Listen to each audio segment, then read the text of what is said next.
Welcome again to more dramatized, true Bigfoot stories and chilling tales. Throughout history, there have been numerous unsettling accounts of Bigfoot encounters, particularly from those who have faced the terror of coming too close or witnessing the horrifying aftermath.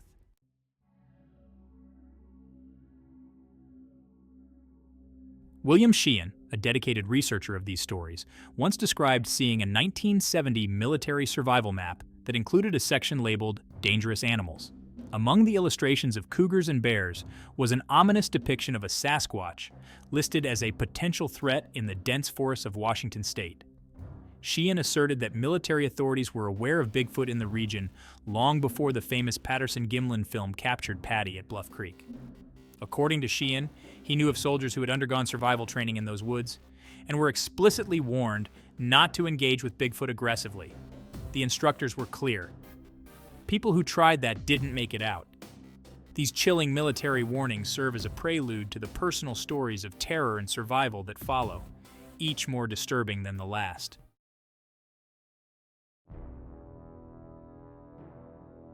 Story 1. The Bigfoot Encounter, as told by a hunter from the Pacific Northwest.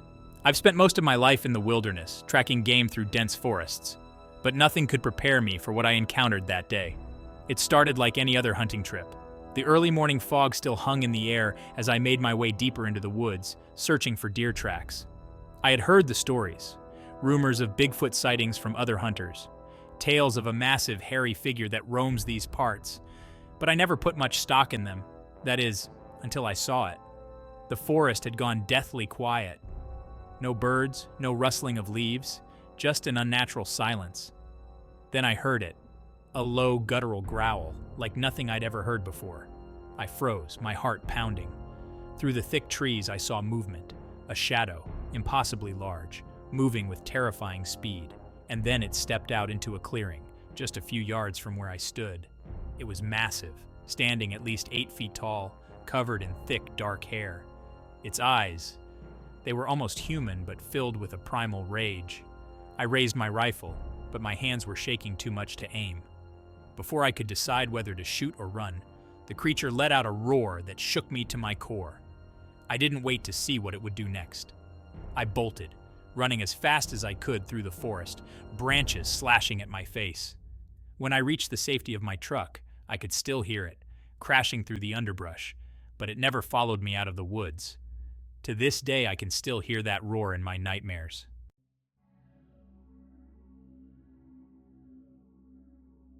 Story 2. The Mysterious Map, as told by a retired soldier. Back in '73, during my time in the military, we were issued survival manuals for our wilderness training. It wasn't just for learning how to fend off bears or wolves.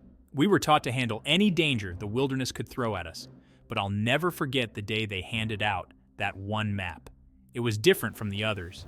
Detailed drawings of mountain lions, cougars, and other dangerous animals filled its pages. But then, on one page, I saw something that made my blood run cold.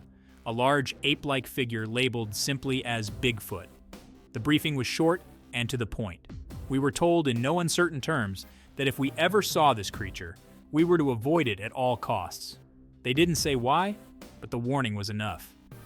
Some of the guys laughed it off, calling it a myth, but I saw the look in our commander's eyes. He wasn't joking.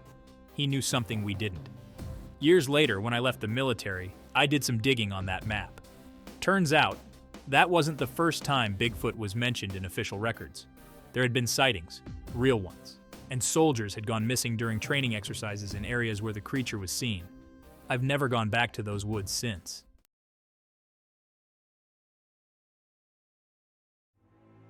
Story 3. The Hunter's Nightmare, as told by a group of hunters from Northern California. We were deep in the backcountry, far from any roads or towns when we found her. It was supposed to be a routine hunting trip, just a group of buddies looking to bag some deer for the season. But what we stumbled upon changed everything. At first, we thought it was an animal carcass. There was something hanging high up in the trees, about 20 feet off the ground. But as we got closer, the smell hit us, a sickening, rotting stench that made my stomach turn. It wasn't a deer, it was a woman. Her body was mangled, twisted in ways that no human could have done. The most horrifying part was how she was impaled on the tree branch. It was as if something with unimaginable strength had hoisted her up there and left her to rot. We didn't stick around long. One of the guys swore he saw something watching us from the tree line, a tall, dark figure just standing there. We left, and we never went back to that part of the woods again. To this day, I don't know what did that to her, but I've heard enough stories to make an educated guess.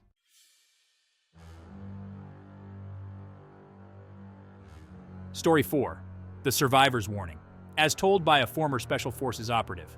Survival training is tough, but it's nothing compared to what we encountered in those woods. I was part of an elite unit trained to survive in any environment, against any threat. But none of our training prepared us for Bigfoot. It was during an exercise in the Pacific Northwest, deep in an area few dare to venture into. We were on high alert. There had been reports of strange activity in the area. At first, we thought it was just bears or mountain lions, but then the trees began to shake. Not just a breeze, but like something massive was pushing them aside. We never saw it clearly, just shadows moving through the trees. But the growls, the roars, it was like nothing I've ever heard. Men who faced death 100 times over were frozen in fear. And then it happened. One of the guys vanished, gone without a trace. We searched for hours, but there was nothing. Not even a footprint. When we returned to base, they told us not to speak about what happened. But I'm telling you now, something is out there, something powerful, dangerous, and smart enough to stay hidden from the rest of the world. I don't go near those woods anymore, and if you're smart, you won't either.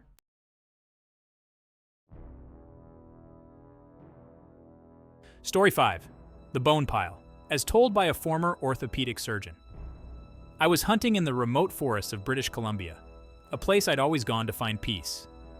But that trip was different. I just crossed a small stream when I saw something out of the corner of my eye, a pile of bones. At first I thought it was just animal remains, maybe a cougar's kill, but as I got closer I realized it was more than that.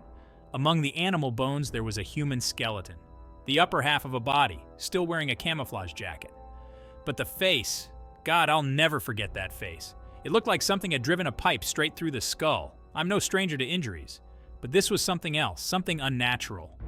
I turned back immediately and reported it to the authorities, but they never found the body again. I haven't hunted since that day. I can't shake the feeling that something was watching me out there, something that didn't want to be found.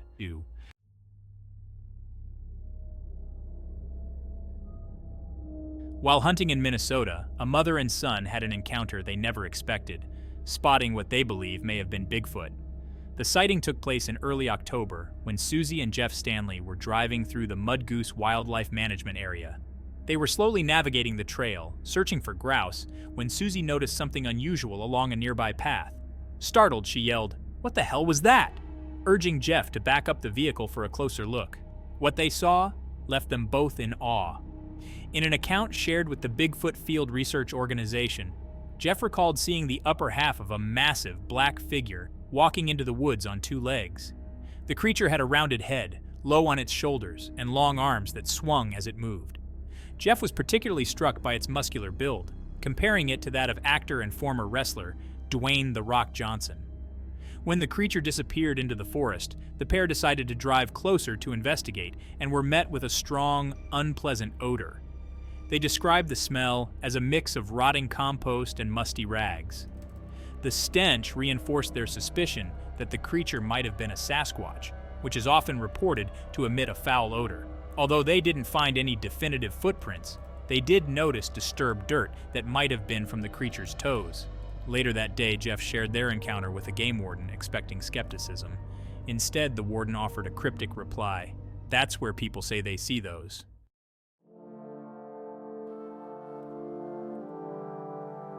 Back in the summer of 1977, when I was about 10 or 11 years old, I had an experience I'll never forget. I was riding my horse in a wooded area near the Rattlesnake Wilderness, on the outskirts of Missoula, Montana. It was a typical summer day, and I was riding through a meadow that today has 3 houses in it. As we moved along, my horse suddenly stopped dead in his tracks.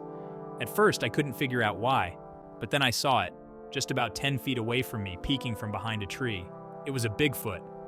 I couldn't believe my eyes. The creature stood there silent, watching me. It was massive, at least 7 feet tall, with long arms and a bulky frame. I didn't hear it make a single sound. but the sight of it was enough to terrify me. I slowly turned my horse around, heart pounding, and we raced back home. I never saw another one after that, but that single encounter has stayed with me my entire life. Now, I'm 31, and my wife and I live in a house we built on the Clark Fork River, just outside Missoula. Over the last 2 summers, we've been hearing something strange. A weird kind of scream that echoes in the early hours of the morning, right around midnight or just before dawn. It sounds like a mix between a prehistoric bird and something gravelly, and it moves quickly, covering a lot of ground in no time. It only happens during the summer, but every time it does, it sends shivers down my spine. The dogs in the neighborhood all start barking like crazy when they hear it too. We still haven't figured out what it is, but I'll try to get a recording of it this summer. My family has always had strange stories like this. My grandparents saw something similar about 30 years ago in the Swan Valley. They said it looked like a hairy man running through the river bottom near their home. I suppose these kinds of sightings just run in our blood.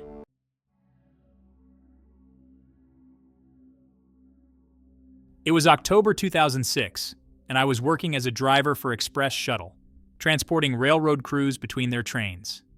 That night, I was called out to the coal mine near Decker, Montana, to move a crew from one train to another. The drive out there is long and lonely, especially late at night. As I dropped over the hill into the old town of Decker, something caught my eye on the right-hand side of the road. At first, I thought it was a Native American looking for a ride. People often walked along that stretch of road. But as I got closer, I realized it wasn't a person. It walked right across the road in front of my van, and I had to slam on the brakes to avoid hitting it. The figure didn't look at me directly, but it stopped on the left shoulder of the road, standing there, just swaying a bit. It glanced over its shoulder, but I couldn't make out any facial features. It was covered in long hair, probably 8 to 10 inches long, though I couldn't tell you the color because it was almost midnight, and I only had my headlights to go by. The next day, curiosity got the better of me. I had to make another trip in daylight, so I stopped at the same spot to measure the bushes and fence. Whatever I saw the night before was at least 8 feet tall. I looked for any signs, hair on the barbed wire, tracks, anything, but there was nothing. I've been driving that route for a while, and I know the area well. The old town of Decker is gone now. It was moved when they wanted to mine coal underneath it. But that night, right where the town used to be, is where I had this encounter.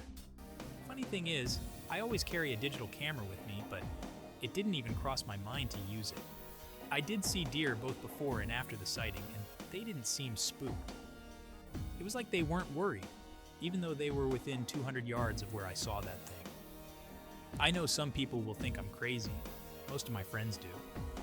But I know what I saw that night.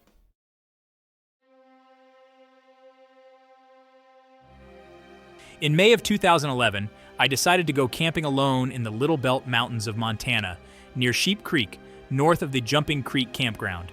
I had been fishing in this area before, and it was one of my favorite spots. The creek is surrounded by thick pine forests, and there are beaver dams along the water, making it a green, lush area. That evening, as I was fishing, I noticed a strange smell in the air. It was like the scent of winter kill, the smell of decay that lingers when animals die in the cold months.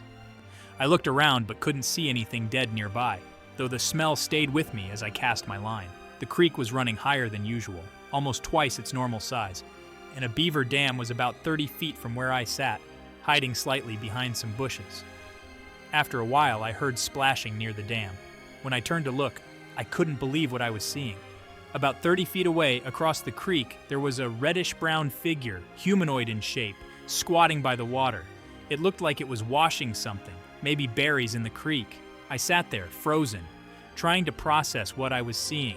The figure had long, matted hair, and from what I could tell, it was a female. Her breasts were sagging, and she seemed to blend in with the reddish willows nearby. For about 10 seconds, I just watched her. She didn't seem to notice me until I stood up and screamed in shock. At that moment, she turned her head toward the beaver dam and made a deep, gruff sound, almost like, before quickly standing up and gliding away into the forest. The way she moved was smooth and fast, unlike anything I'd ever seen. She stood about 7 feet tall, with a thick, muscular body covered in matted, tangled hair that was about 6 or 7 inches long. Her head was slightly conical, and her facial features were striking. She had a strong brow ridge, a wide, gorilla-like nose, and and unusual greenish-brown eyes. There was no hair on her cheeks, and her lips were flat and black. I also noticed that the back of her hands was hairy, something that stuck with me as I replayed the event in my mind later.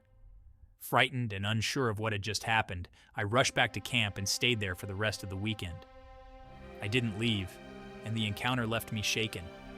Looking back, I think she wasn't alone.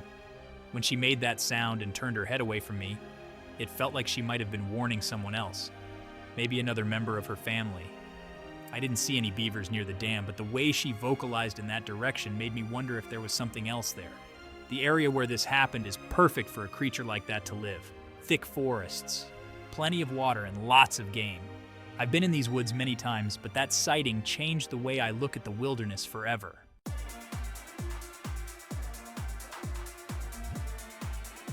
And so those are just a few of the many strange and chilling encounters people have had with what they believe to be Bigfoot, hidden deep in the wilderness. Whether it's an unexpected sighting while fishing in the Little Belt Mountains, a late-night drive near Decker, or the eerie silence broken by a towering figure in the forests of Montana, these stories remind us that the world still holds mysteries we may never fully understand. For those who've had their own experiences, these tales are not just stories. They're life-changing moments, leaving an unforgettable mark. If anything, they warn us that the unknown is always closer than we think, lurking just beyond the trees, waiting to reveal itself. Thank you so much for subscribing to and supporting my channel. Your enthusiasm helps keep these stories alive, and I can't wait to share more incredible encounters with you. Stay tuned and keep your eyes and ears open, because you never know what might be out there.